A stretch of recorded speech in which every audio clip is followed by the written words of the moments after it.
Test, 1, 2, 3.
All right, so I am so excited. I know we all already know Helana, but I'm so excited to introduce a very dear friend of mine, and I hold so much pride that that some of us here have taught Sunday school to this awesome person who is now like such an inspiration to us. So Helana was homeschooled herself, probably the earliest Coptic homeschooler, like probably in your generation. I only know of Helana that was homeschooled, so I don't know, you can share more about how that experience was. Let's welcome Helana Boutos. Y'all, I just prepared like yesterday, so like you need to be patient with me. Okay. Oh, this is so like nerve-wracking.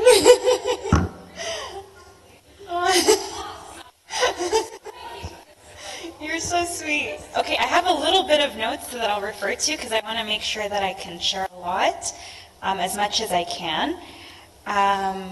First of all, thank you so much, Gigi, for like bringing me here and like asking me to come. As I was like reflecting on what to share, I personally think, like when I was like kind of in my quiet time with God, I don't think it's a coincidence that these homeschooling series happened after the protests and after like a lot of the discourse that happened around gender ideology. I think this is something that has been divinely orchestrated by all of you guys. And I think that there are a lot of people now that are kind of like taking their rose-colored glasses off and kind of seeing how important the education is for our children. I'm not married, but you know what I mean. And how like these implications of education have an impact on our future children. And we've kind of become like very open-minded as a community, and it's very beautiful to see. So Gigi earlier in the summer asked me to give this talk about homeschooling, and I immediately said yes. I think part of me was really excited to share and encourage others because this is not something I usually talk about. I think that this is a very big part of my life that was very instrumental, but I don't talk about it anymore because no one asks me about it, but I owe a lot to my family and to my parents. And I just want to encourage that, encourage parents out there that there are a lot of homeschool graduates out there who owe so much to their parents, who aren't antisocial, because I think that's the big argument, and we have so many counter arguments out there, who really think deeply and critically about things, and at the end of the day really want to be kingdom builders for Christ. So I know the poster said that I'll be sharing my tips. I think interwoven in this are definitely some tips and like advice from my homeschooling experience, but this is more so a story or a narrative because I really consider myself just a storyteller, so that's how I express myself. I don't want to brand this talk about like top 10 curriculums we've used. You can easily text me or text mama or like call me and I'll share all the curriculums that I've used. I don't think that would be fruitful or productive. I think more so sharing a story is important, and I hope that my story can be convicting, it can be compelling, it can be inspiring for those who have young families who want to start homeschooling, who have already started, or who don't but just want to listen. And I draw a lot of strength from the leaders and servants in this room. Gigi and Mina were my Sunday school teachers in grade 1 and 2. Maria was my Sunday school teacher in grade 7 and 8. Peter and Marina have been our mentors in patristics, so I draw a lot of strength from people here, and I know that we are all products of prayer, and you guys have been praying for us. Also, I tend to think in circles, so I'm very scatterbrained. Okay, so I'll give you a little introduction about me. I want to kind of give a little bit of an overview of how I studied and my education, because I think it's been a bit alternative compared to the culture that I was immersed in, but it's shaped a lot of the value systems that I uphold today. So I went to MCA. I don't know if you guys, yeah? Okay, so I went to MCA JK until grade 2 or grade 1, and then I tried PCC for a month. I blatantly told my mom I strongly dislike the school. This was just my personal experience. I stayed a month, I left, and then I was homeschooled until the end of the fall term of grade 2, and then I went back to MCA in grade 2. And then fast forward, I always used to tell my mom in grade 2, I was just like, is there a way I can like study at home with you? And she was like, but that doesn't exist. Like, and I was just like, but I really just like want to study at home. I want to be in my room. I want to be with you. And then we were praying about it. And there was a family in MCA that ended up talking to my mom, and she was saying, you know what, we're going to homeschool our children. So my parents were praying about it. They felt really convicted. And then in grade 3, I was homeschooled officially. I went to public school in grade 4. But other than that, I was homeschooled from grade 3 all the way to grade 8. I had the option of being homeschooled in high school. I ended up doing the IB test. I ended up doing IB. My parents gave me the option, do you want to do IB? Do you want to stay homeschooled? I chose IB. It's called International Baccalaureate, I think. It's kind of like an AP, but it's a British curriculum. It was very, very rigorous, but it's okay, it taught me a lot. So I ended up doing that. And then I went to, for my undergrad, I ended up going to a Christian private university. I don't know if you guys know Redeemer. So yeah, I majored in health sciences there, and I minored in liberal arts, and I minored also in psychology. So this was April 2022, I graduated. And then I did my master's at U of T, so I did my master's in public health, and then I did a field specialization in Indigenous health. I just finished in August, and now I'm in my PhD at MAC. In the Department of Health, Society, and Aging, and I will be there studying for the next 4 years, so keep me in your prayers. So I say all this because I jumped around quite a bit, but my career interests and my education were heavily, heavily influenced by my childhood and the way I spent my time. And I want to start off by saying that I've always wanted to live on a farm ever since I was 8 years old. So when I was homeschooled, I grew up watching Little House on the Prairie. I grew up watching The Waltons. I grew up watching Dr. Quinn, the Medicine Woman, Road to Avonlea. These were all shows that I grew up on. And we had this routine after I finished my studies. We would read our Bible promptly at 8 p.m. It was my parents were very structured. Then we would pray the Agbeya together, and then we would watch an episode or two, and then I would go to bed, and it would be repeat. And I loved it.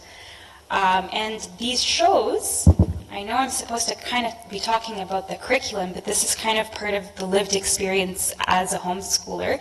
These shows really impacted me. So Little House, Road to Avonlea, they taught me a lot about Indigenous health.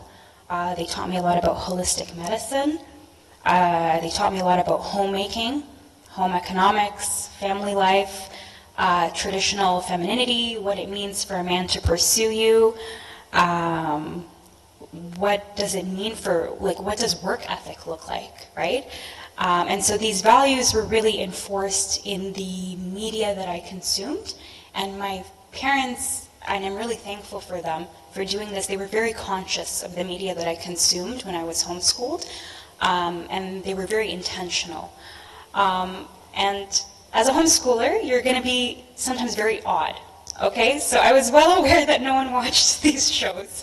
So this was definitely a barrier in conversations with people my age, but it was okay. Yeah, I had very weird and odd interests growing up. Not to mention that I was homeschooled in a period of Coptic diasporic history where a lot of peers, not to blame anyone, looked down on homeschooling. And they look down on homeschooling not because they're mean or they're malicious, it's just not familiar to them, right? There were very, very few Egyptian families that were homeschooled at the time. I think Claudine was one of the firsts. Along with like Mama. And a lot of the questions I saw parents ask my mom were kind of like insinuating the lack of credibility.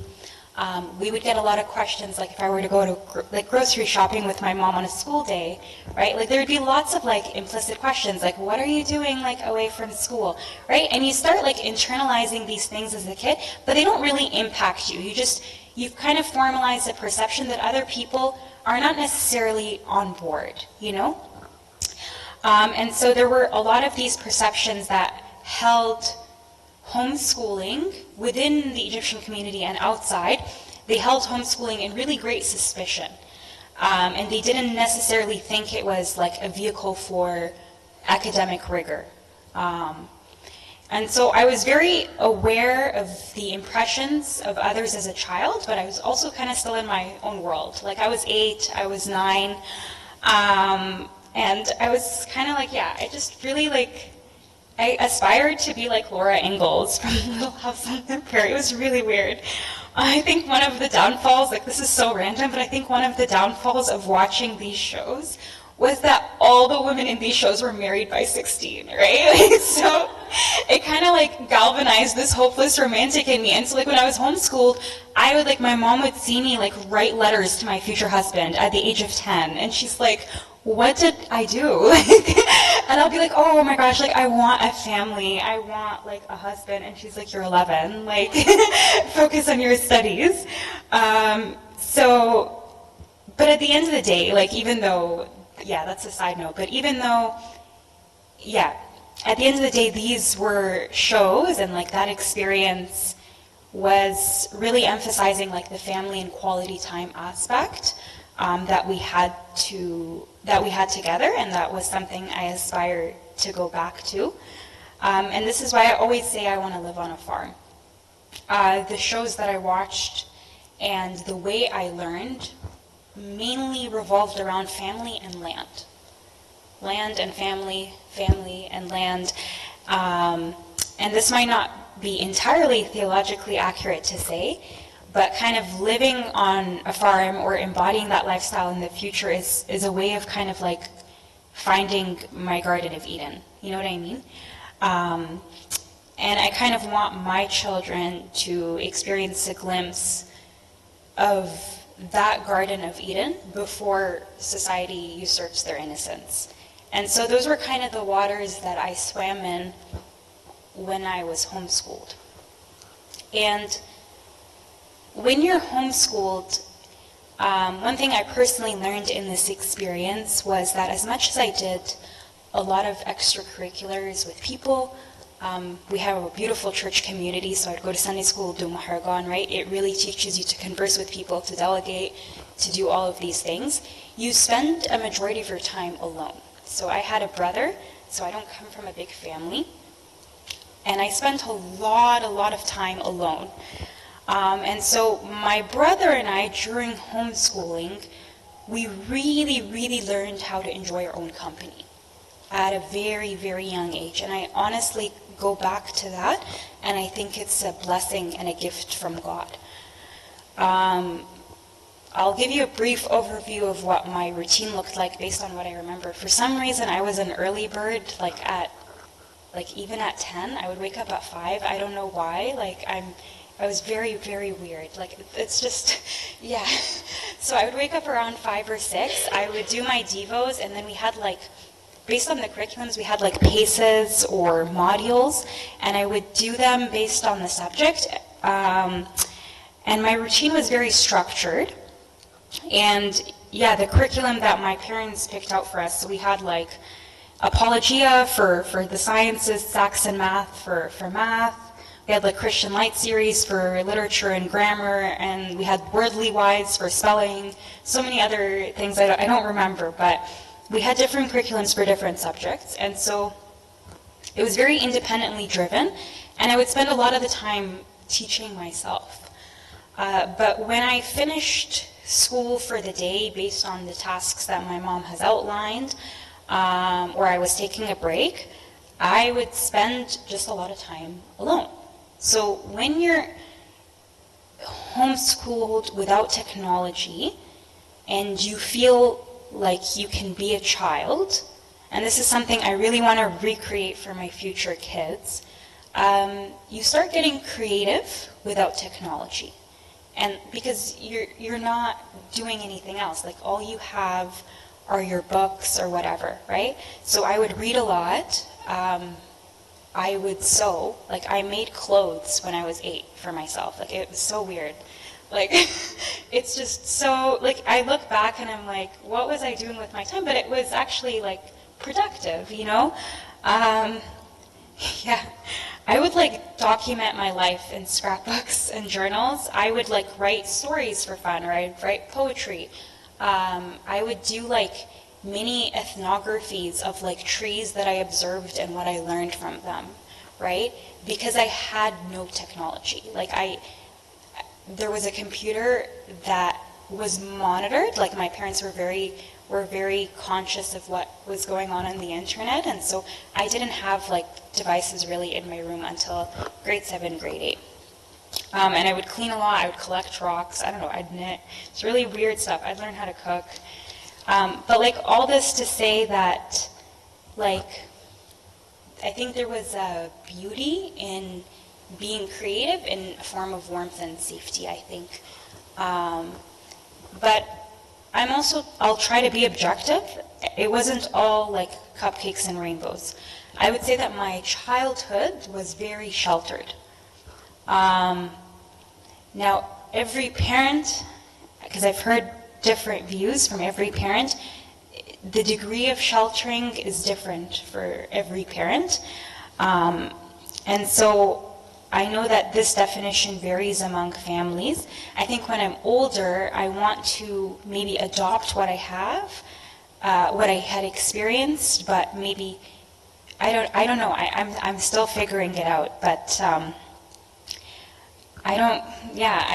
there was definitely, I was not exposed to the real world. I think that could be a downfall of homeschooling, so I want to be upfront with you, but I think that in high school you bounce back pretty quick. Like, it wasn't a very big deal, if I'm being honest.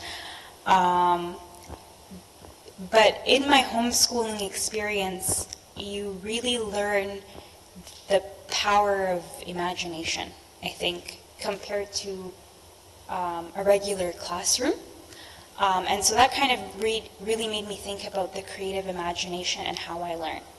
So fast forward to like high school. I was not homeschooled in high school, although I had the option for it. I did the IB program. I don't regret doing the IB program.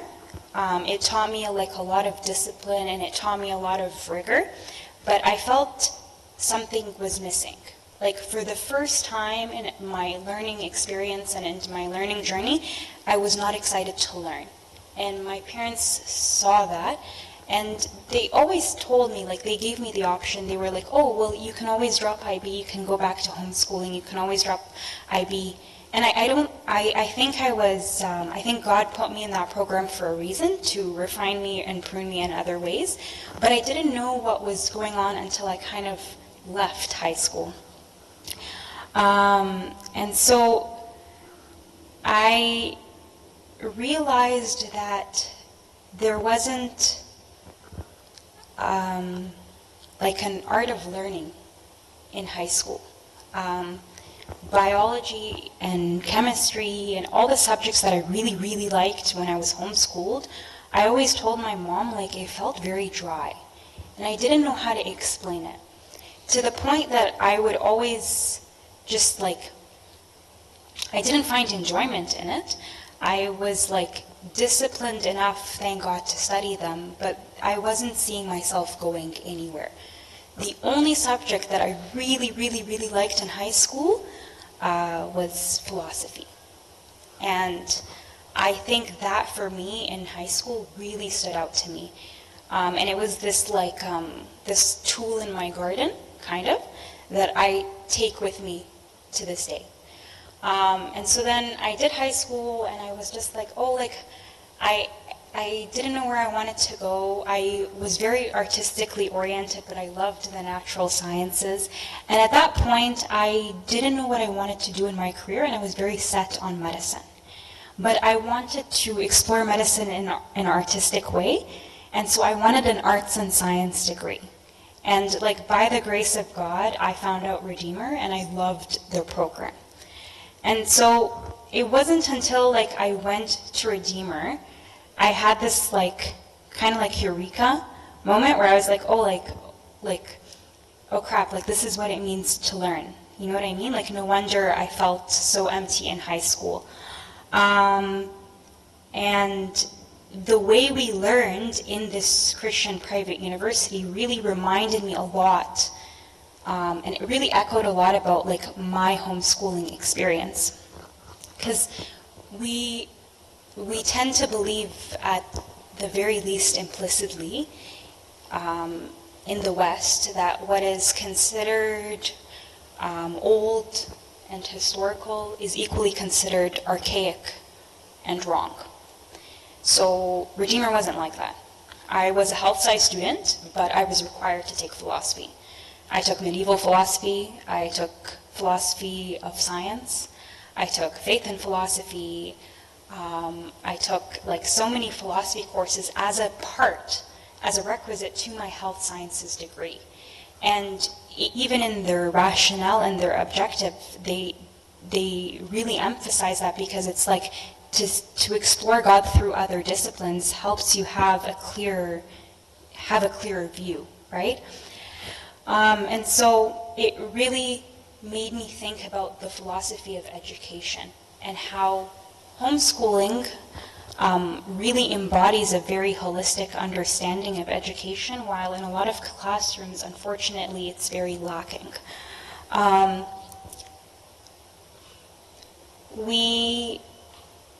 In high school and in my experience, I think we succeed really well in teaching children subjects. I think we have no problem doing that. And these are my opinions, so you feel free to disagree or agree with me. We have a really good history of teaching children subjects, but we fail terribly at teaching them how to think. We don't know how to teach them how to think in our current education system. And so they learn everything except the art of learning. And so for me, I learned this art of learning in homeschooling and at Redeemer, and my parents were very adamant about this. We kind of like throw shade at the Middle Ages, but we actually have a lot to learn from the Middle Ages. Because Redeemer and like my homeschooling experience really reflected like Middle Age like education theory, where you have a syllabus that's divided in the trivium and the quadrivium.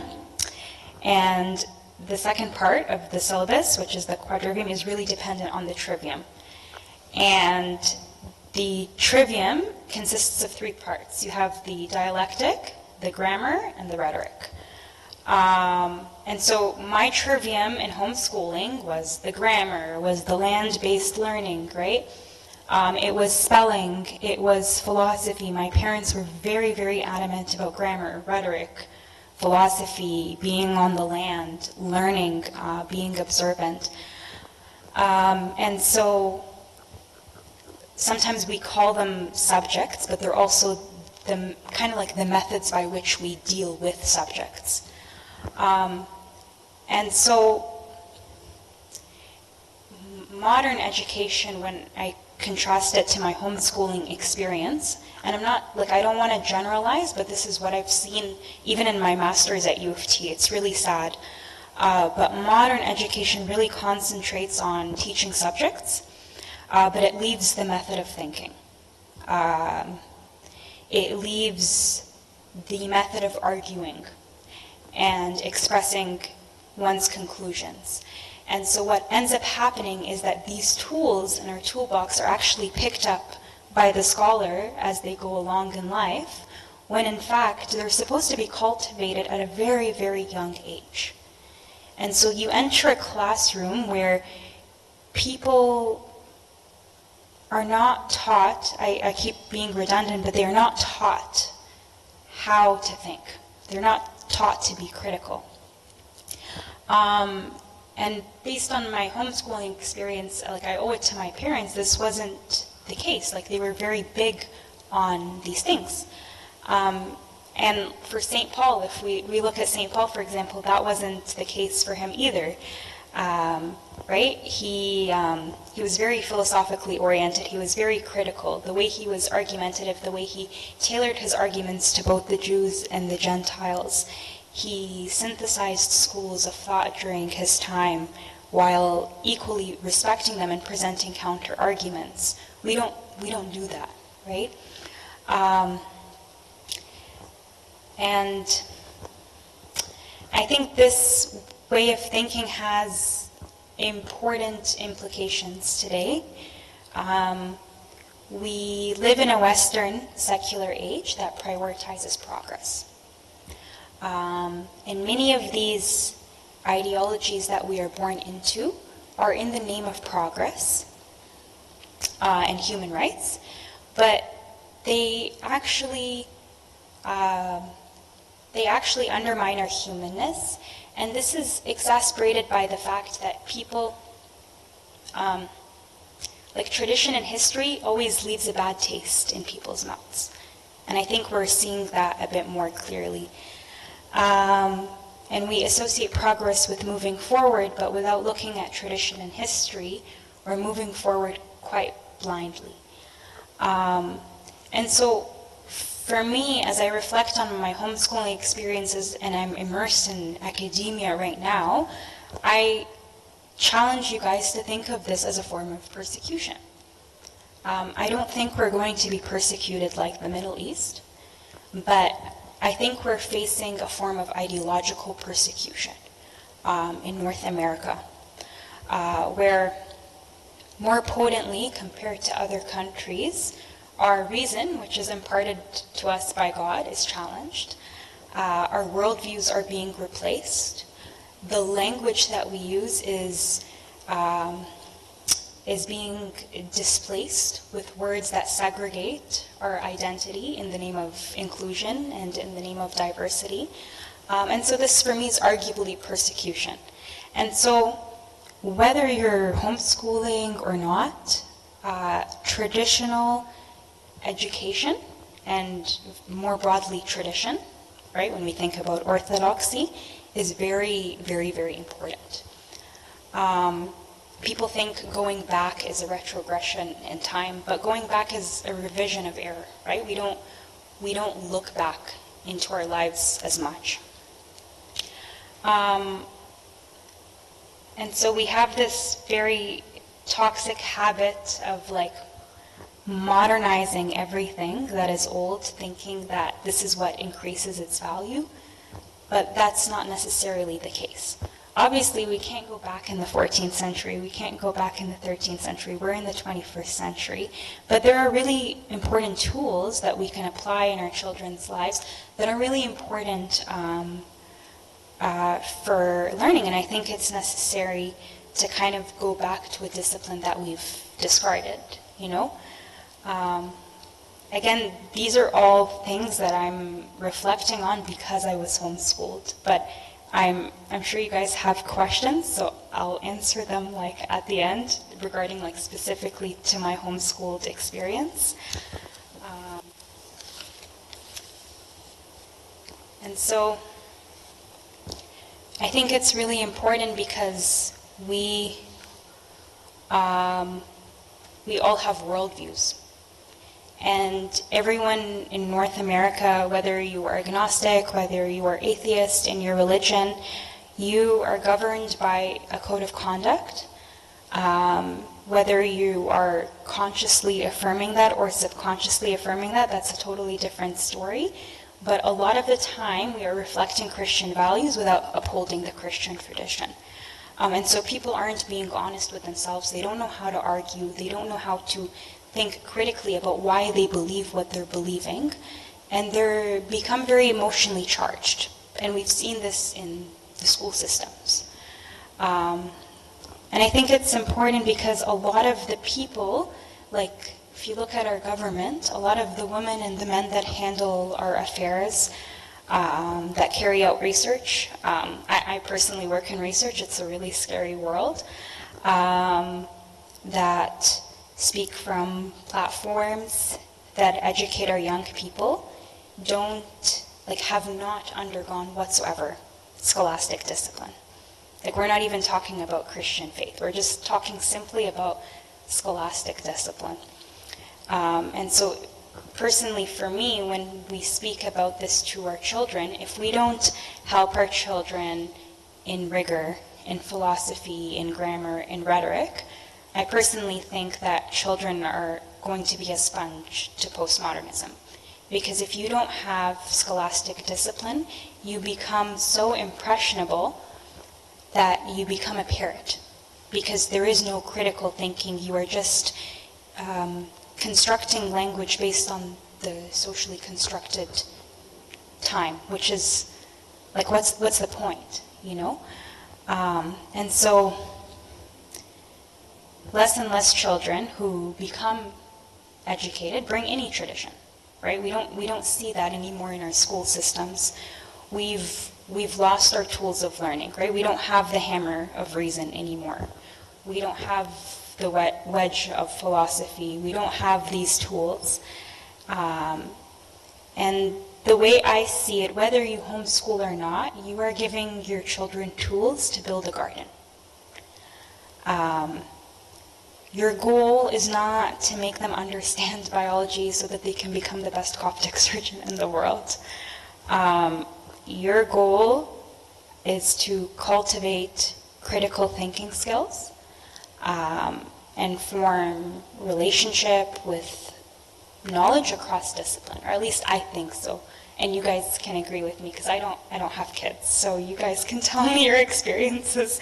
And for me, when my parents emphasized the disciplines undergirding subjects more, I was able to make informed decisions with their help.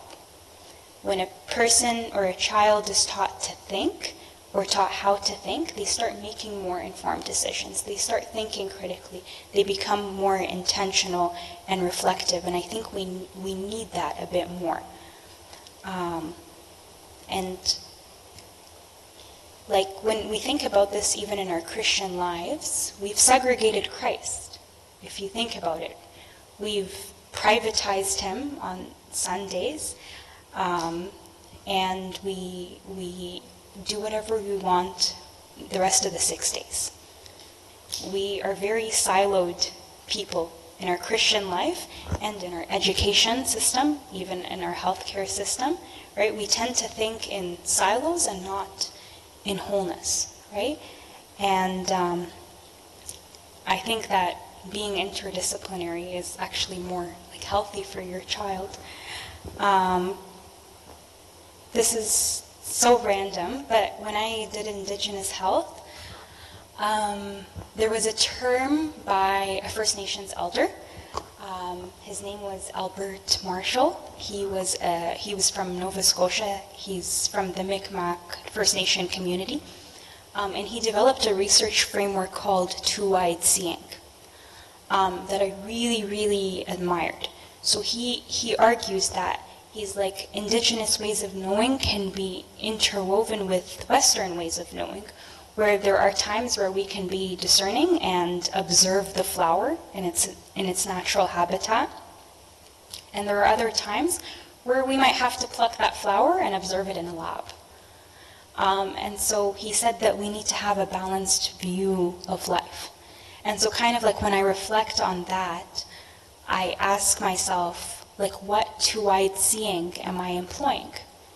Am I looking at the world just from a secular perspective? Because we do need to understand the secular perspective to respond back to the secular. Right? I don't think that it's that we have to incubate ourselves to the point that we actually don't know what's going on, right? But like it's important to reflect on, like, are we employing two-eyed seeing? So in the end, whether like we homeschool or not, we need education in its very definition. And when I think of education, I think of drawing out gifts. There is a book by Elizabeth Elliot. I'm not sure if you guys know Elizabeth Elliot. She's not Orthodox, but she's a woman kind of like, for me, she's like the female version of C.S. Lewis, who I kind of grew up, like she's like my author type of mentor. And she lost her husband. He went on a missionary trip in Ecuador. His name was Jim Elliot. He was killed by the tribe there. She was a widow twice, so she remarried 3 times, and both her first 2 husbands died, and she experienced a lot of loss and grief in her life. But when she talked about education in her book, she was like, the word educate literally means to draw out. And so she was like, when we look at education as a way to draw out gifts, it becomes a very different perspective in the way you approach education and in the way you cultivate education. And like, just to be a little bit more like honest, I don't consider myself, and I think this really was influenced by my homeschooling experience, I don't consider myself a career woman.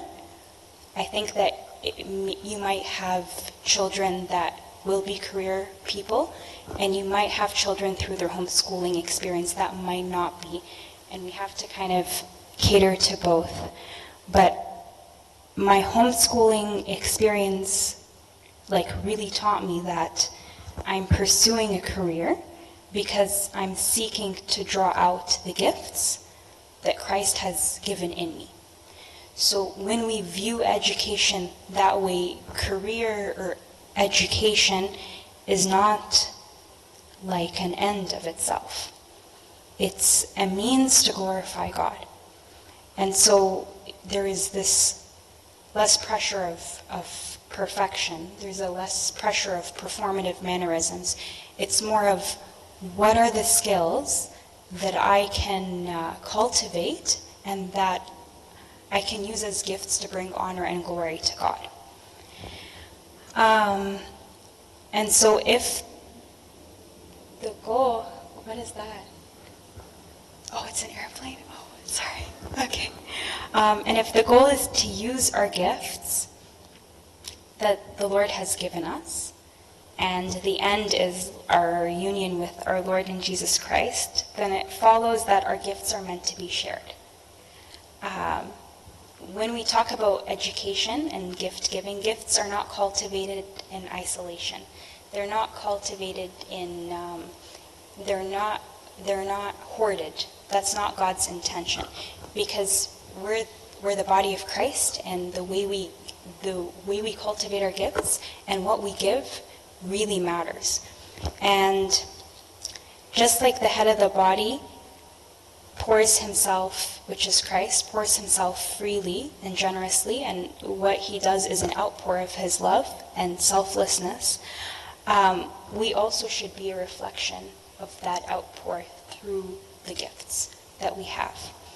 And so homeschooling, like the way my mom taught me, it's not that you're pursuing a career or you're pursuing an education so you can be the best. It's pursuing an education or pursuing a career so that you can become a better Christian. And I think that perspective really, really helped me, because at the end of the day, if it's like we're all kind of like part of the kingdom, you know, we're kingdom builders, you know? And so we need Orthodox physicians, right? We need Orthodox scholars. We need Orthodox lawyers, people who are very intentional, who are able to cultivate their gifts. And when I look at homeschooling and when I look at my experience, it's also very sobering in a sense of a choice is a limitation. And when you make a choice, you accept the limitations of that choice. In the same way that, for example, if God willing I get married in the future, I'm also making a choice not to marry anyone else. That's a limitation of that choice, but within that choice gives you a certain freedom. So in the same way, homeschooling is like that. I won't say that everything is easy. I think that there is a certain lifestyle of homeschooling that reflects flexibility, but I think it also reflects a lot of sacrifice. Depending on the family, you know, curriculums cost money. Sometimes you might not be able to travel, or, you know, sometimes life happens. Oftentimes the mother is the one who is staying at home, right? So homeschooling is very beautiful, but it's not easy. I guess that's what I'm trying to say. And I don't think like we're called all to homeschool. I don't think that's the goal. I think that we're supposed to raise our children in a way that reflects Christ. And maybe God has called certain families to homeschool, and maybe God has called other families to be part of the school system. And either way, I honestly believe in the grace and favor of God.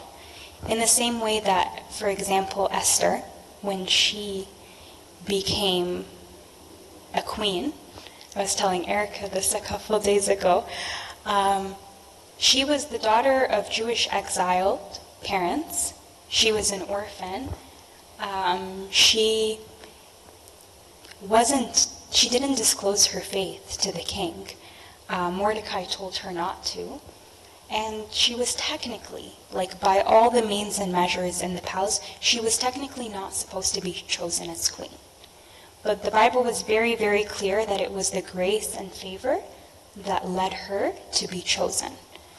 And so sometimes there will be times where we might not be able to homeschool, where we might be put in a difficult situation, but God's grace and favor abounds.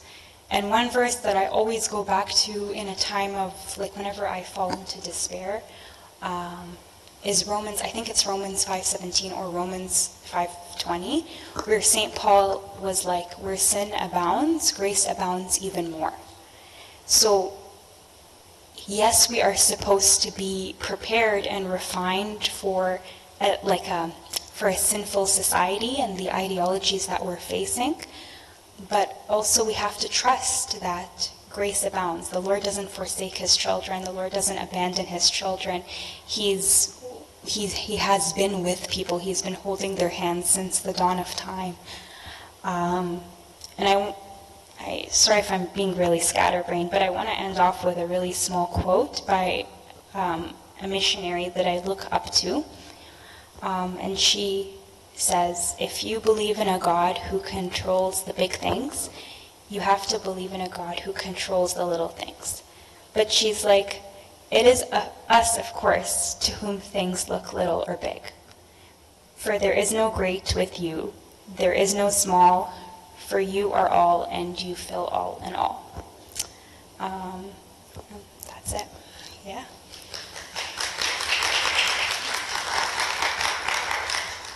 Sorry if it was, I'm so tired.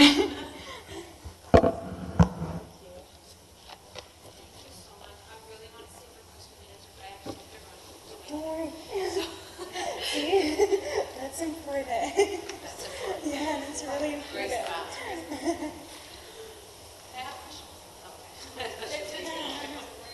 I just need one. Oh, sorry. You can just repeat the question. Yeah, so just repeat the question. What question? She's going to ask you a question. I'm going to ask you a question. Sorry. I think you mentioned, like, when you were younger that you're, like, odd or whatever, you felt odd. This is actually two-pronged. Can you give us a little bit of information of maybe what else you were part of when you were younger? Like, were you part of a homeschooling co-op? Were you doing anything else like that? And, yeah, maybe answer that first. Sure. So, yeah, I didn't know that a homeschooling co-op existed. Like, I heard, like, distant, like, kind of like in the back burner of my head, like with like Amish communities, they had homeschool conventions, but like I was never a part of those. I was part of a lot of extracurriculars. I did gymnastics, swimming. I did classical art lessons. I did music. I did sewing lessons, cooking lessons. So those like recreational activities after school helped me converse with other people. But I was never officially part of like a homeschooling co-op. Yeah. Okay, so you were younger then because you were part of still a lot of extracurricular stuff, so you had friends or you connected, whatever. Yeah. Did you ever feel like, man, like I'm a loser, like, or anything like that? Do you know what I mean? Did you, because you're like, I was so odd. Did that ever actually like affect you negatively, or did you like kind of embrace it and you didn't care? So if I'm being honest, it had spiritual manifestations in high school. I was in my own world when I was a kid. Like I was I consider myself still introverted, but I was a very quiet kid growing up. I think the way it manifested in high school was, and I feel ashamed to say this, but that's like Christ refined me, is legalism. Because I was so kind of, I had a very good grasp on theology, but I was met with so many controversial ideas. And so deep down, I knew and I vocalized, I was like, that's morally impermissible. That's not spiritually edifying. But deep down, I was curious. You know, like, for example, my parents were very, very conscious about the music that I listened to. So I wasn't allowed to listen to a lot of secular music. And so deep down, I knew that the music that they were listening to was wrong, but I was also curious. So that's how it manifested to me. It was spiritual legalism in high school. But that's something for me. But you never personally. felt when you were younger that like you were left out or you were like the odd one compared to everybody else, or? I think I had a lot of I had a lot of interests, but to be honest, like my main group were my girls from church that I'm still close with them to this day. And they were best friends with me since I was like 4. So for me, I always felt like they were family. So I personally never witnessed that. It was just but I know some homeschoolers do. So I don't want to generalize, but it was the spiritual legalism for me. Like I was very judgmental in high school. And I had a big mouth. Yeah. Oh, yeah. Any other questions? I have lots of questions. So I Oh, can you keep feel going, free. Sorry if I was really scatterbrained. No, y'all. not at all. How was your parent relationship when you were young and being actually taught by your mom? Like, were you always, and you could totally be honest, like, were you always like the kid, like, oh, sure, mom, and that was all great, or like, was there like, mom, do I have to do this? And your mom had to like implement rules. You know what I mean? Like, how did that look like, and how did that affect your relationship? Okay, how do I answer this? So I think, and I say this like very carefully, I think God at a very early age in my life has given me the gift of motivation. My parents never had an issue with motivating me to do school. And it was something that they were kind of like surprised with. I was never like unmotivated to do school. I had my goals and the curriculum itself was very independently driven, so I would set goals for myself. But I was also a very, just personality-wise, I am, and to this day, I'm a very stubborn, determined person, and I have a very forthright tongue. So if I was very like sassy, and God was refining me. But I was very like I had attitude, and I was very disrespectful, but not from an educational perspective. Like I didn't give my family a hard time, to be fair, in that at all. But it was my personality, like how to like in Arabic, kunta anida. Yeah, yeah. And did you feel like did that affect like having more time at home with your mom because your mom was the one homeschooling? Did that like affect your relationship with her and how you grew older, or like how is that affecting now? Or I think it was a very beautiful relationship in the sense that like my mom was my best friend, because she was a very nurturing, and she is to this day, she's a very nurturing mother. And she, honestly, God bless her, she always had the emotional capacity to drop down everything and listen and make me feel heard, even in the small things. So I would say that, like, even when we clashed because my mom has a very strong personality, and I also have a very strong personality. But at the end of the day, she's my best friend. And I think it was just a part of developmental maturity where we resolve conflict through better communication. Like now, it's like we have very good communication. But like when I was in high school, I would give silent treatment, things like that. And God pruned me. Yeah, yeah. It was very. Yeah. Oh my gosh. I think I gave my family a hard time.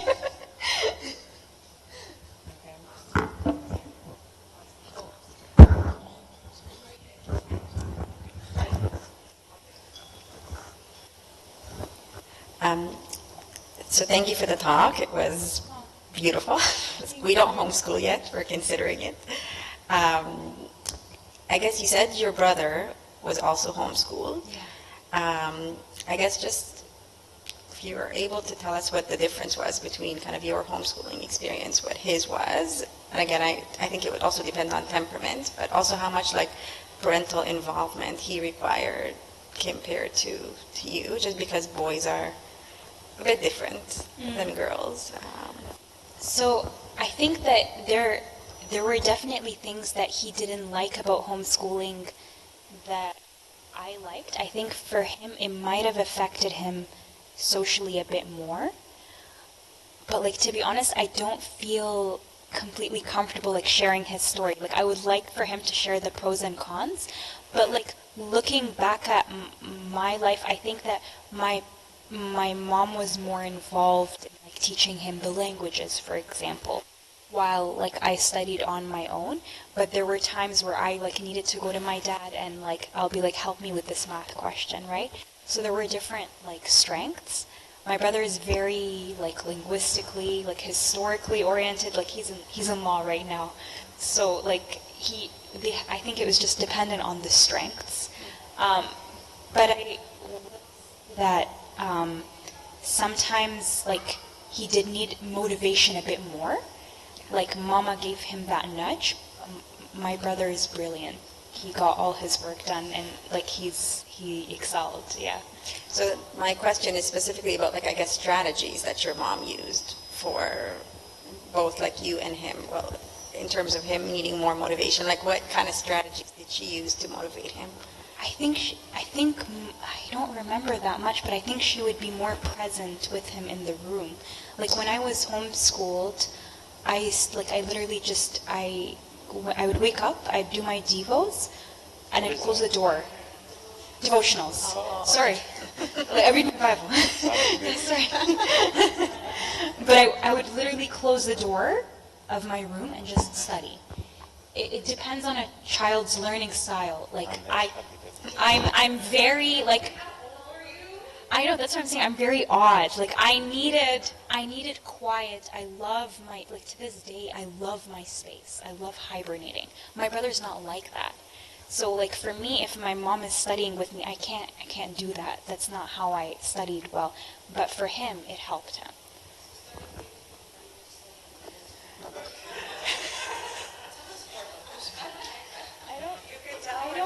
That's what I'm saying.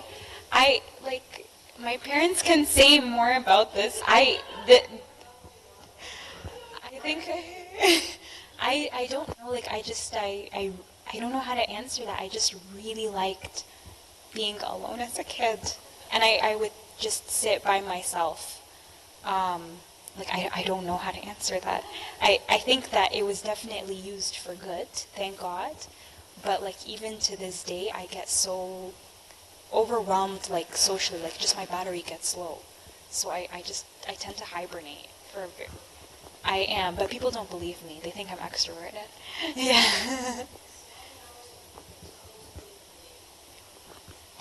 Oh my gosh, I don't remember. Per day? How many hours of homeschooling hours did you do per day? Was it depending on your age? Was it always like an average of 2 hours?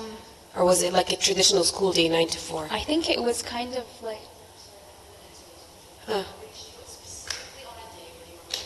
No way. I was gonna say, I don't know. Answering me to this. I remember your mom saying that you wake up so early and you're done your school by noon. Yeah, so I think I study around, what was it, like 5 hours? Yeah, that's what I remember from that particular day, I gleaned that it was about 5 hours. So. But It sorry, was like, it always ended around like 12 or, because I would wake up, again, that's weird, but like I'd wake up like so early. I don't know why, but it was how, like, I woke up. I know, it's so weird. I don't mean to creep you out. I just woke up really early. I didn't know how to, yeah. Yes, and then we went to the same high school. Yeah. 3. St. Francis Xavier. Oh, I love that. Yeah. So, thank you. Of I just course. want to ask a couple of things. So first of all, I think I know the answer to this based on what you just said, but like all the activities that you said, the sewing and this is all just you, right? This is not stuff your parents structured for you? No, although when I was homeschooled, I did take a home economics class. I think my mom found it really important that like I learn how to like tend to a home, but it was like a module. It wasn't like part of my everyday class, but I just found enjoyment in it because like Teta always sewed as well. And so like Mama and Baba got me like a sewing machine at 8, when I was 8, and I would just sew in my free time. No, but in general, like you said, whenever you had free time and you didn't have technology, you would find ways to like either sew or collect rocks or are these independent things you were doing? Or are these activities that your parents organized? Like, for example, our kids, No, if they're left alone for a few minutes, like there's nothing to do here, and they want us to constantly like fill their day with things. And that's one thing, like as kids we never had that. We were just left our parents alone. They didn't have time for this. So I'm curious if it was just something specifically with your temperament, or did your parents do something to accomplish that?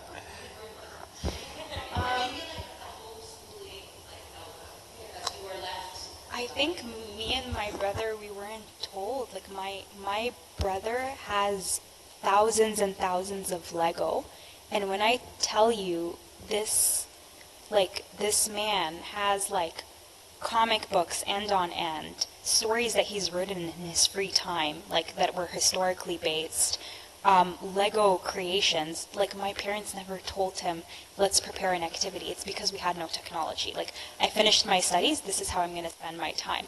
I never used Lego, I'd play with him, but for me it was like more of the painting, more of like, let me collect flowers and press them, things like, it was really and you weird. did all that independently. Like you wouldn't go to your parents and be like, oh, look what I built, or not even look what I built, but like Well, more they were like, there, so I would oh, tell I'm them. bored and what do I do kind of thing, no? No, I actually did not know what that word meant when I was younger. Like I was not, and again, this, like I say it humbly, I think it's the grace of God. My brother and I don't think we were ever bored.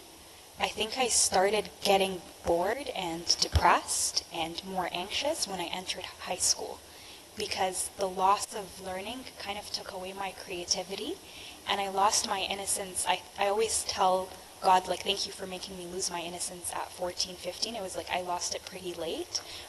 I think when you lose your innocence as a child, you start losing pleasure for the awe that you used to have. And so I didn't find enjoyment as much in high school. That's when I started getting bored.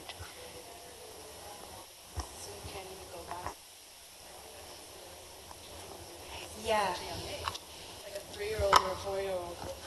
No, they will never know. Never know you would. That's really sad. Sorry, I have 2 questions. Kind of on the heels of that. One, when are you writing a book? And 2, the more serious question, when you say you didn't have access, like you weren't exposed to technology, but you would watch TV, right? Like you were exposed to some, like the shows that you mentioned. At what age were you exposed, like did you start watching those shows? And what, do you feel like that then made you a little bit more restless or bored? Because The shows? I'm just thinking of my kid right now who has very limited TV exposure, but I feel like with the TV exposure that he does have, it does make him bored and restless. And I he's started doing- watching these shows when I was 7. Maybe again, I'm not a mother, so maybe that might seem a bit young, but they were, the way movies are produced also have an impact on a child's attention span. The movies and the shows that I watched were very slow-paced, and they were very focused on, very slow scenes. It wasn't glitchy. There weren't lights flashing. It wasn't very climactic. They were just family-oriented shows that honestly made me like wind down instead of like rile me up. The shows that really decreased my attention span, although they were like very exciting, were crime shows in high school, But yeah, I think it's the nature of the shows that have an impact. Pardon? Your brother also? Yeah, we would watch all as a family. Yeah, when we were younger. Yeah, we were kind of like Amish. I bought bonnets to this is how I bought bonnets. Oh, is this live streamed? So there was a point in my life where I wanted to be Laura Ingalls so bad that I bought bonnets, 3 bonnets from St. Jacob's Market, and I would wear them to liturgy. Yeah. Oh yeah, they were not. You know the bonnets that you give for a baby's baptism? I got like the adult version of that and I wore it to liturgy. Yeah, it was not a fun time. Yeah. That was not good. So when you say you, because I think you credit not having a lot of technology growing up with some of the fruits that you experienced in homeschooling. So I'm trying to like think about what that means for us. So you did watch like family TV shows, but when you say no technology, it's like like you didn't work on a laptop. Like I guess it's also generational changes, right? Like now our toddlers have iPads. But so what do you mean when you had limited or no technology as homeschooling? My curriculum wasn't on like an iPad or on a computer. The only thing that I used technology for, I think, was French. And at one point, we used Rosetta Stone for French. I got my first iPad in grade 8. Again, every parent is different, but that's what my parents were comfortable with. And there were definitely restrictions with that iPad.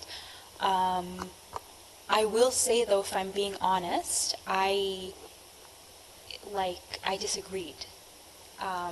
Because I think at around grade 7, grade 8, that's kind of like when iPods, at least in my generation, came, and you start feeling like, am I missing out? Am I not? Later, I was fine with it. But yeah, I guess that's all I can say. I think that there needs to be like a balance, yeah. Well, when I was younger, I was like, why can't I have technology?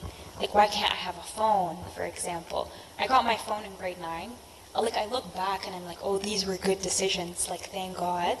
But when my parents made those decisions, obviously they knew what was best for me, or they made the decision based on, like, an informed decision with the information that they have. But, like, I disagreed at that time, yeah.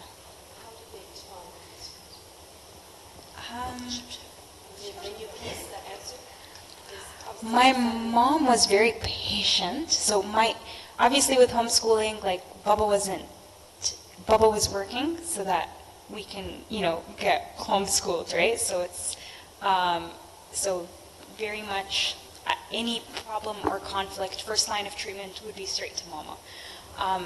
Mama disagreed with me, but she was very patient with me. I can have, I was like that type of girl who can have 4-hour conversations asking why, and she would sit and answer every single thing. And she was like, yeah, I don't agree with you, but yeah, she was very patient with me. Yeah, I also gave her a hard time, so. Okay, I have 2 questions, and they're completely unrelated. My first question is, you mentioned a couple of times about you lost your innocence, or you were sheltered from the real world, and then all of a sudden exposed to it in high school. What is this real world, and what kind of innocence was taken out? Like, can you give us a little bit more of what that shock was in terms of what was lost there and what it did? If I'm being honest, like porn at school. Oh yeah, I've never... I'm sorry, right? Because when like, you're in complete shock, right? Obviously, like, you have to take into account, like, yeah, it's a completely new environment, or the way people made, like, sexual insinuations. I had no understanding of certain gestures. I had no understanding of, like, certain phrases. Like, I wouldn't understand. Like, there were certain words that had, like, double entendres. I had no idea, right? Like, erotica and literature, like, I had no idea. My parents, like, I was a reader, but my parents were the ones who bought me my books, you know? There was just also, like, the innocence of, like, a lack of reverence for Christ. Like, even though I went to high school, I was never exposed to so many Christians that weren't practicing Christians. So I was genuinely confused. I think I was like kind of in this cultural shock. I was just like, so many people are calling themselves Catholic and not Christian, and they don't believe in the resurrection. Like, I remember I had a religion teacher who was Catholic and didn't believe in the resurrection of our Lord. And I was just genuinely confused. And I would go back and I'm like, that doesn't make sense to me. So obviously when you're a child with hormones, your curiosity is piqued. You've never been exposed to things like this. But also, I think I thank God for him giving me the strength to kind of go back and like search things. Like, I was also like people at that time, I had so many atheists and agnostic friends. So I would go back and I would search up again, like, why do I believe what I believe in? I would say that's kind of like my innocence being taken away. And if you were to either go back or to homeschool your own children, how would you mend that? Like, how can we as homeschoolers with kids potentially going into that age, should we expose them slightly to these things? Should we discuss that those phrases exist or those things exist? Like, how to mend that? I think that's a really good question. I think that we have to honor, at the end of the day, I think we have to honor the curiosity.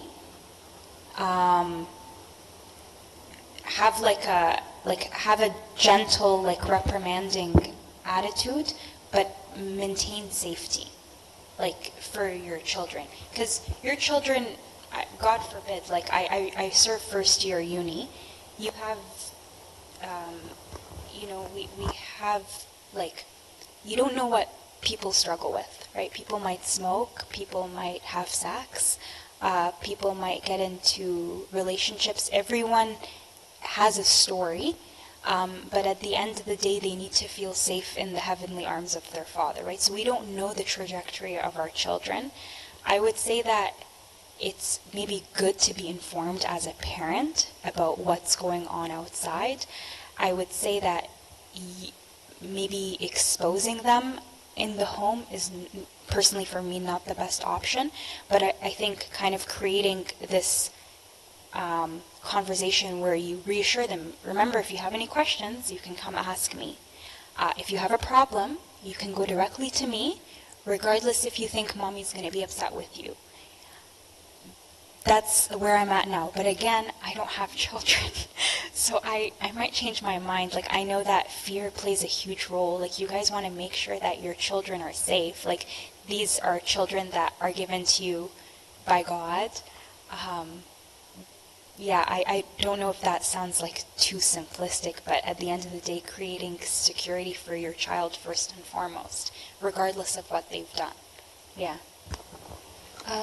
Okay, we have a couple of questions from online, but we'll take other ones from here. Thank you for the talk. I'm just curious. You said you're not a career woman. I'm just genuinely interested in what that means. I've never heard that before. and if that's the case, what motivates you to pursue a third degree if you're not a career woman? I'm just genuinely interested. Because I think it helps me become a better.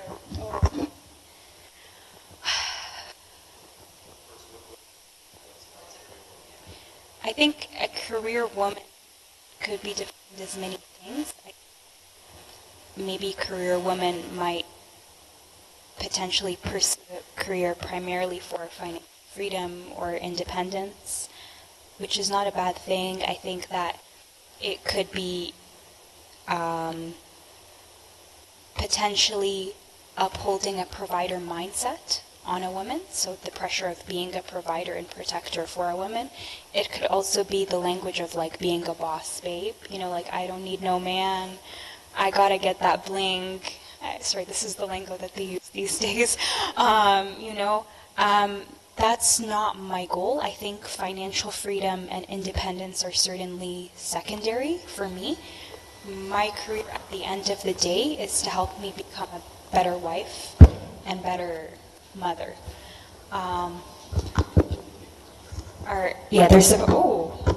They're supposed to help me become a better wife and better mother. I think when people say, because this is getting a bit vulnerable, but if people ask me, do you want to stay at home with your future kids, I will say yes. So I think the follow-up question that some people might hint at is, okay, if you want to stay at home with your future kids, like, why are you pursuing a career? And so I think inherent and implicit in that question is that pursuing a career and being an intellectual woman is not in parallel with being a mother. But if we see career and education as a way to draw out gifts, which I've kind of echoed, then I'm drawing out those gifts as a single woman in service. I am drawing out those gifts, God willing, as a future wife, and I'm drawing out those gifts as a future mother. Like, for example, Gigi, you're a photographer, farm assistant, teacher. You are everything. So you're staying at home with your kids now, but these things didn't go down the drain. These were gifts drawn that made you a better mother, that made you a better servant, that made you a better wife. And that's how I see it. Like, I am not going into a career to make 100K. Like, that's not my goal. I want to be a professor. That's my goal. I want to be a prof. I want to be a researcher. And that's my goal as a single woman. But if my family is there, then my family comes first. That's what I mean when I'm not a career woman. Because my children, my future children will be with me on loan, and God will take them away. My career is, it's a degree. That's how I see it. Yeah. But you guys can agree with me. I mean, disagree with me. Sorry.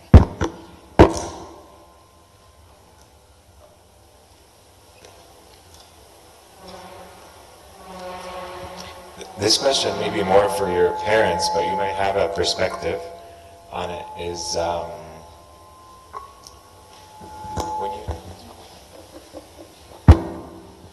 when you were saying in the beginning of your story about like you were in a private Christian school, and then you also for a while went to PCC, and then you were homeschooled. So I'm curious, like, a lot of the fears we have are from the public school system, but you were in a private school. So what motivated your parents to decide to homeschool? Like, was it something about you and your brother's temperament? Were they worried about even the private schools? Like, what was their thought pattern to decide to homeschool? It was very simple, to honor my desire. Oh, I think okay. I always vocalized to my mom, like, I wanted to stay at home and study, and she was like, oh, that doesn't exist. The private school was nice. I personally, like, I had bad experiences, like, socially, like bullying, but it wasn't like, there wasn't any like theological heresy or ideological persecution. I think for me it was like just God's conviction at that time for our family and a desire for me to stay at home, which is like so weird to say, but yeah, it's kind of what worked best for our family during that time. Yeah, and also I think private schools, I think during that time, I don't know if this played a role, but they were very expensive. So my parents also wanted to still find a Christian-centered education. Yeah. Okay, thank you. This is an online question. How has homeschooling affected your sibling relationship with your brother? Okay. So, my brother and I are very close. I think when we were younger, we had very different interests. And this is something I regret to this day, I have a very strong personality compared to my brother, and I learned from him. My brother is very, like, his core personality is more flexible than me. I never really made accommodations when I was younger. Like, I wasn't able to be flexible. I was like, it's my way or the highway. So when I was younger and I wanted to spend time with him, I'm like, no, we're gonna sew. We're gonna paint. We're not building Lego, or if we are, we're setting a timer for 25 minutes. Like, I was very, I don't know what, God refined me, let's just say that. Now we're very close. He's studying abroad in England right now. I miss him a lot. But like in the summers in school, We open up to each other. We have late night conversations. Like we laugh together. He doesn't think I'm funny, but like it's okay. Yeah, we're very close, even with the age gap. I would say we're pretty close. Yeah. I have one more question. Of course. Can you give us any advice on how to, through homeschooling, like as a vehicle or not, like what can we do in order to raise godly children, to have their heart prioritize Christ, maybe as homeschooling parents, how to kind of create this environment within the homeschool, or how to just kind of like, maybe examples of how you were parented in your homeschool. You said you did the Egbeya. Like, these are things that lots of times we question ourselves, like, is it too much for our children to kind of force them to do things that might potentially bore them, or should we go ahead and do it? Like, some kind. I see what you're saying. I think one really practical way to start is starting with a Christian curriculum. I think the examples that they give you, whether it's historically of how people changed the world through their Christian faith, like, for example, history, or science, like they'll shed light on the goodness of creation within biology and within chemistry. I think that's a really good stepping stone for children to gain an appreciation for their faith. I think it also goes back to just also giving them the tools to critically think so that they know how to be a modern day Saint Paul. I think that how do I say this? I think the structure was good. I have to admit, when I was older, I resented structure. And I think everyone kind of comes back. But it's the structure that I appreciate now. Like my mom always tells me it's like you store up for rainy days. The Egbeya, the Bible verses that my parents made me memorize when I was younger are the ones that I have memorized today. And so they might seem a bit forced, but I think that the art of memorizing, the art of structure, is something that goes back to like even Plato or Socrates, right? Like there's a beauty, sorry, in oral storytelling, you know, in memorizing certain things because they have an impact on our soul. So I would suggest those.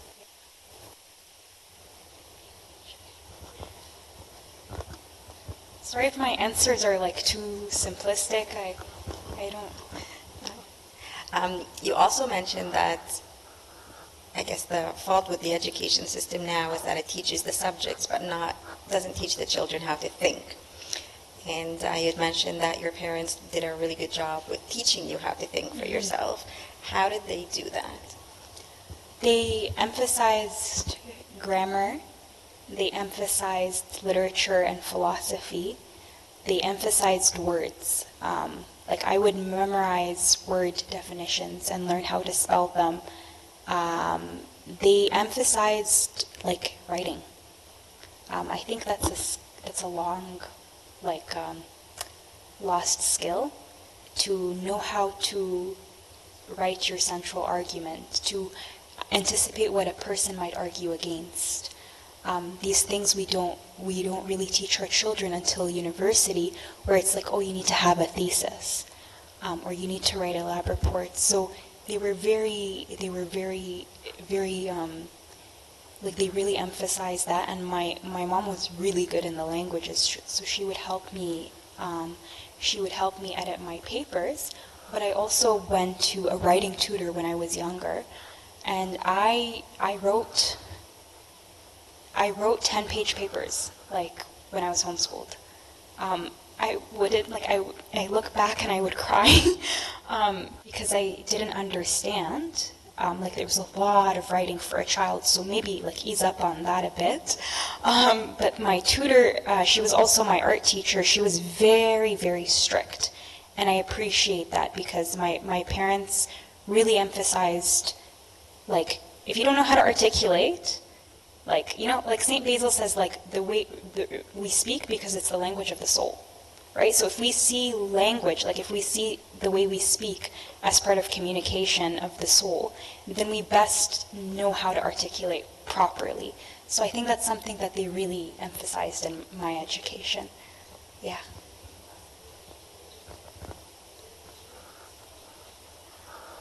I wouldn't. So they like traditionally they didn't know it was the trivium, but it was, yeah, it was, I think based on the Christian curriculum that we got, it was that. Yeah, but I studied like subjects alongside those. Yeah. So was that incorporated into the current curriculum you were doing? Like, did they intentionally do that? Or was it something they did separately? It was something that they did separately, so there was like lessons for grammar, lessons for spelling, lessons for writing, for English, editing papers, things like that. And then there were other subjects like biology. Well, we would go through like science, and so Apologia, the curriculum that I used, was like a semester of biology, then a semester of chemistry. Yeah. And it sounds like they outsourced some of the subjects as well. You said with the art teacher and the writing teacher. Were there any other subjects that they used like outside tutors for? So the art teacher and the writing teacher was kind of just like an additional like layer of richness. I think that my parents wanted to make sure that they weren't biased in grading or editing, and so they wanted like a person who was like very proficient in writing. But beyond that, no, we didn't have tutors. No. I had tutors in high school for calculus. Yeah. You said you did music as well, right? I did music and I quit in high school. It's not my thing. I prefer painting more. Yeah. Yeah, I don't like music.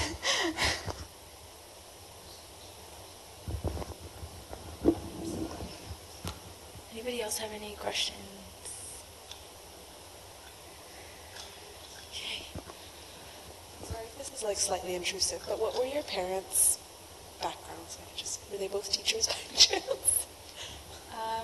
So my dad is a pharmacist, and then my mom did her undergrad in the languages and humanities at U of T, and then she worked for a period of time and she wanted to be a teacher.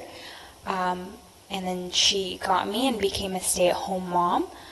So we were like a single income family by my dad. And then my mom pursued education after we did high school, and she's now a psychotherapist.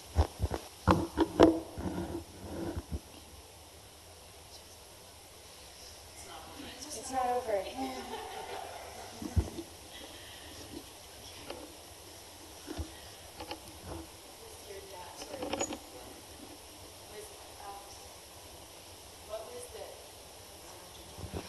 What was the involvement like, or the support by your dad? Like, was he also part of, like, how involved was he?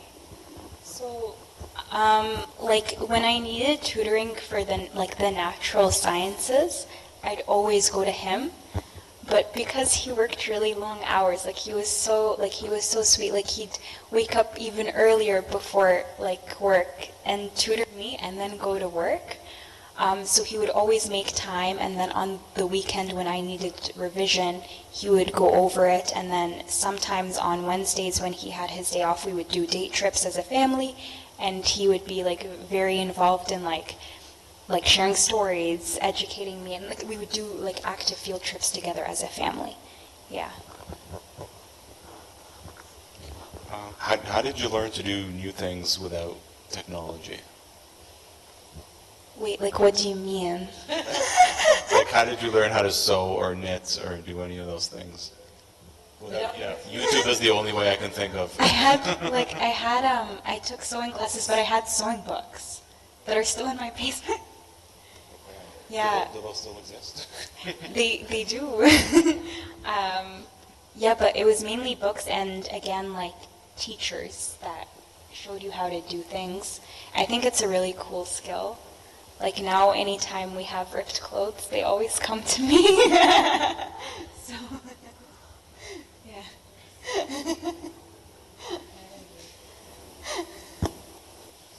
Thank you. You're so sweet. I'm sorry if I was a bit scatterbrained.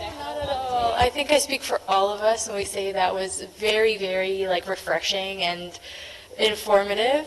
Thank you so much, and don't be surprised if we all like private message you more questions.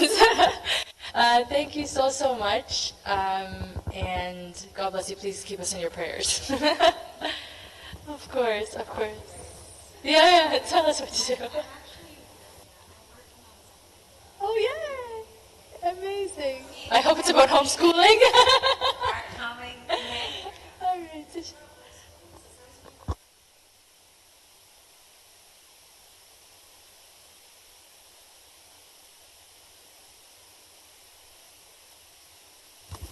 Okay, let's just stand up.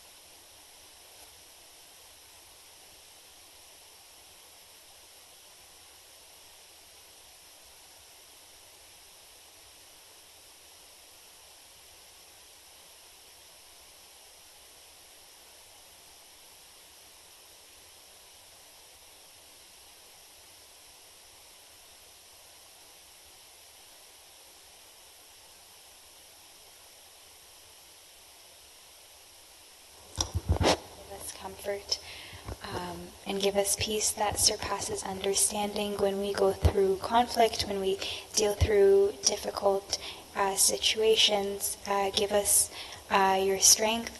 Remind us that your strength is made perfect in our weakness. And comfort us with your grace. In your name we pray. And through the prayers of Saint Mary and Saint Athanasius and all the heavenly saints, make us worthy to pray with all thanksgiving. Our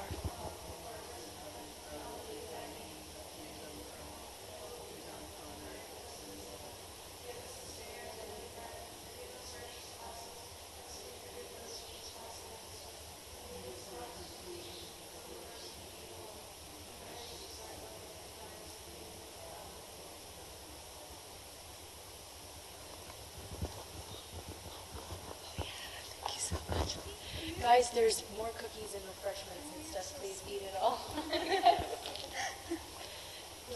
You're so sweet.